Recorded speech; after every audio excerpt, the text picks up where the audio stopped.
Okay. That's about as far as I can go with the music.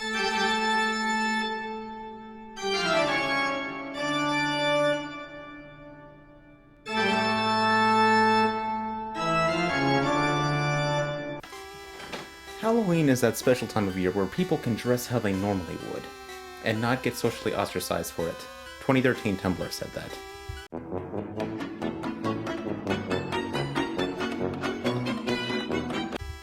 Hi, welcome to Coming Soon to DVD and Video. As you can see, we're having a bit of something called an identity crisis today. But yeah, things are getting really good.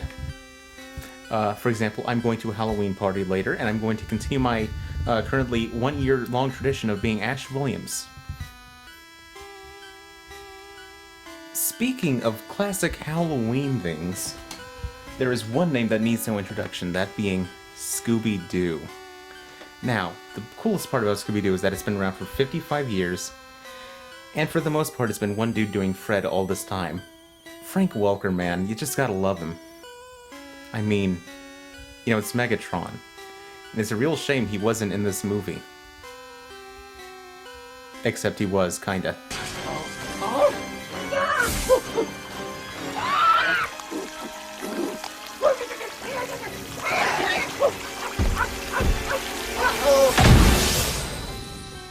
Yeah, that was him. So, the Scooby-Doo 2002. A film that needs no introduction, especially if you were on the internet in the mid-2010s, because everybody hated this movie because hashtag not me Scoob. I mean, have you ever seen the Nostalgia Critic review of it? But it's life for me! It's pretty pathetic, but it's all I got! I know what you're saying, wow, that's pretty sad, well, you know, yeah, it is fucking sad. I don't get to go out and hang with friends, I don't even have any friends! Yeah. I have nobody to Look at that. contribute anything to. I have nobody to talk to or bounce things off of, you know, say, hey, what'd you think of that? I'll tell you what I think of that. No, it's just me, bitching and moaning like I always do, and some would say, well, that's a pretty sad existence. Oh yeah, it is a pretty sad existence, just say you're like a Scooby fucking down! I mean, for God's sake! Man, can you believe that a grown human being wrote that and acted it out? Anyways, this show, and Scooby-Doo, is coming soon to DVD and video.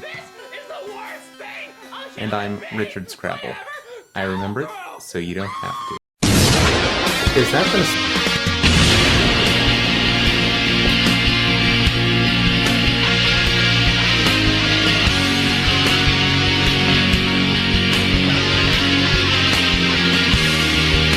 It's really windy out here today, guys. So windy out here, guys. Can't even focus.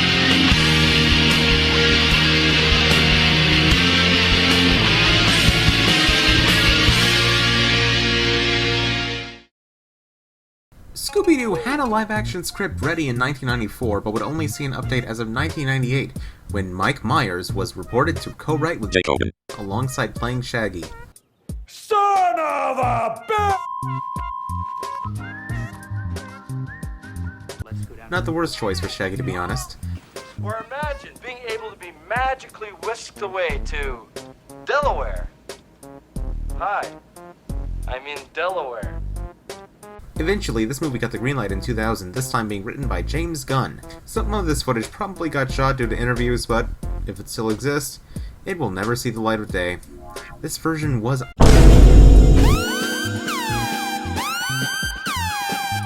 very raunchy. So much so, they had to CG the actresses to make sure the children aren't exposed to, God forbid, cleavage. According to James Gunn, the footage is gone and lost forever. Rest in peace. Initially, Fred was going to be gay alongside Velma. Velma and Daphne would have shared a kiss about halfway through the whole body swap sequence. Something like that. And most importantly, Shaggy Rogers would have been the most oppressed minority of the bunch. A stoner. I'm Mary Jane. Like, that is my favorite name. Really? Yeah. Regardless, this was all changed. Now, for the first time, Freddie and Daphne are in a relationship, partly because they were played by #marriage goals Freddie Prinze Jr. and Sarah Michelle Gellar. Hey, I can look at myself naked. Oh, brother. Linda Cardellini of Legally Blonde portrayed a very closeted Velma.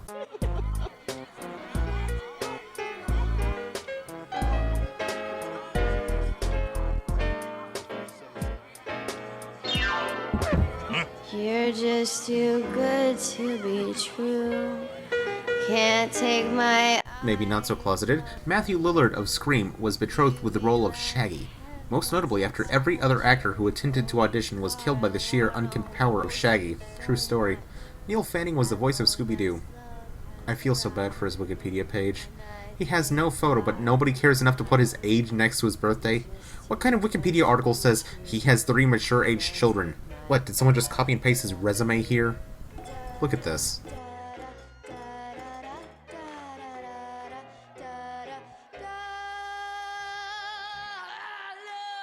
Regardless, some of these elements made it into the movie. As previously mentioned, Velma is clearly lying to herself, and Shaggy is one doobie away from opening a store in Colorado. To be fair, this is kinda accurate to Shaggy. Shaggy is a dude from the 60s who lives in this van, talks like this, and is obsessed with eating Scooby snacks. There's no way there isn't something in those Scooby snacks. Fred is probably the most changed from the original. In the cartoon, he was the leader of the group, making traps in order to catch the bad guys. Here, he's an a-hole. And, according to Dinner Geek, a gangster. And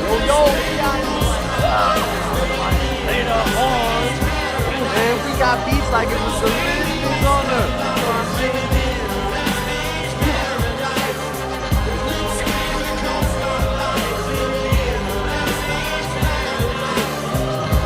My new brothers are gonna teach me a move called Happy Tapioca. I don't know what it is, but apparently, I'll be blindfolded and submerged in pudding. See you around!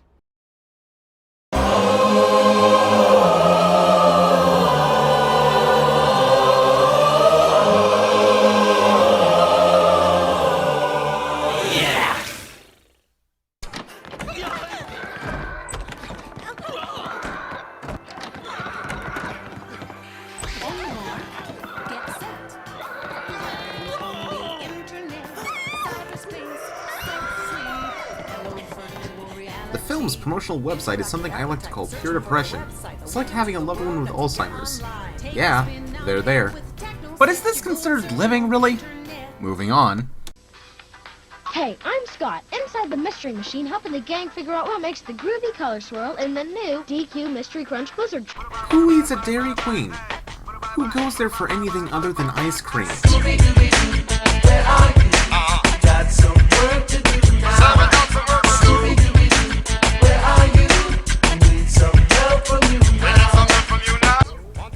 Basically, at Dairy Queen they had toys and ice cream.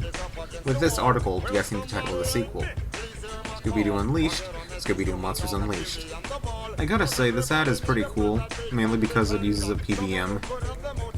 PBM is basically like a professional level television. It's one of my TVs on steroids, basically. Toys are just generic wintergreen Scoob stuff. Is it wintergreen or evergreen? Toys are generic evergreen cartoon Scoob stuff. Nothing really relevant to the movie. But here's a thread I found on Reddit. U/Wood8282 worked at a Dairy Queen during the promotion. He didn't like it. Honestly, I'm disappointed. I nearly got the boys together to go on an expedition. Imagine how disappointed they were when hearing about this. Off topic, but I like this r/Scooby-Doo rule, implying the existence of not safe for work subreddits for Scooby-Doo characters. Oh, Maggie? Hey, Richard, are you ready to go to the... Oh my god!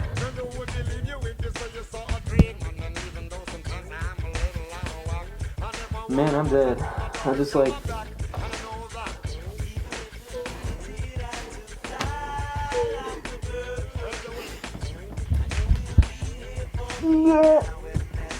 Man, I gotta call the police. I gotta do a lot of things. I gotta call the police, I gotta call my parents, I gotta... Is that Scooby-Doo too? Huh. Man. Can I tell you guys a lot about this? Alright, Scooby-Doo VHS. Beautiful copy, beautiful, great movie. But, you guys know, Scooby-Doo is actually in this weird cardboard case too. It's kind of interesting though, how they can release it in this weird way. But then again, let's talk about all the Warner Brothers classics on these discs. I mean, I haven't seen these things since the 2000s. And let me tell you, they're awful. I hate them. Now, let's get back to this VHS tape, because I tell you what, I would take this on a date, and I would pay for everything. Let's look at this case. This is beautiful. Scooby-Doo, look at that title right there. Flip it around, got the little white knobs. Oh, I love that. Now if we put this back in here, well, just like a gun, chick, chick, boom. You're ready for the day. Now, if I address these, this movie's good, this case is bad. This movie's bad, this case is bad. This movie is golden. I love this film. But let's not mention it, because it is a sin against man to put this in any sort of movie nowadays. Anyways though, back to you, Richard. What would you expect from a film whose sequel has a Game Boy Advance secret code as a post-credits singer? If it ended with a code for the Game Boy Advance.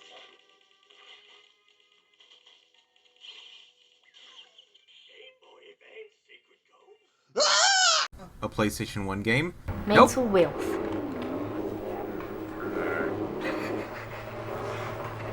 Everybody looks kinda bad. The enemies look like they take forever, and I'm not spending $7 for something that looks like this. Just look at Scooby. They even take the endings of the movie and rewrite. Is that the actual theme? After so many games, I couldn't even use the music. I think I'm having a heart attack. Well, I would if I wasn't, you know. I'm actually amazed at this. Wow. I really feel bad for not playing this, but, like, I'm kinda indisposed at the moment.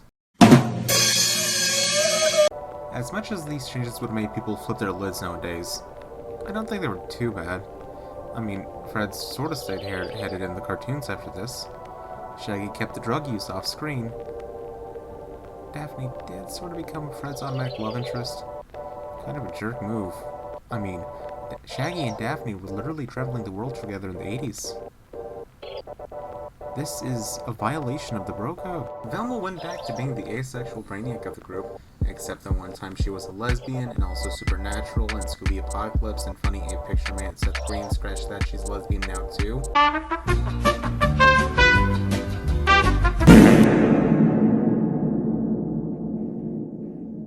And Scooby-Doo himself is literally the same thing no matter what form he takes on. So this movie didn't affect the internet's beloved childhood. Maybe a new version of things isn't the worst, but we'll cover that in the years to come.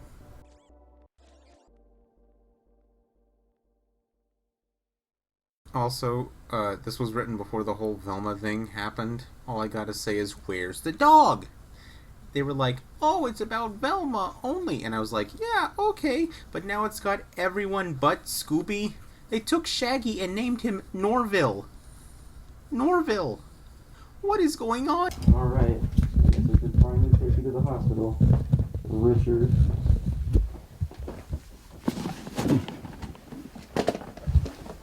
Alright, let's go, buddy. Oh, wait, I can't forget you.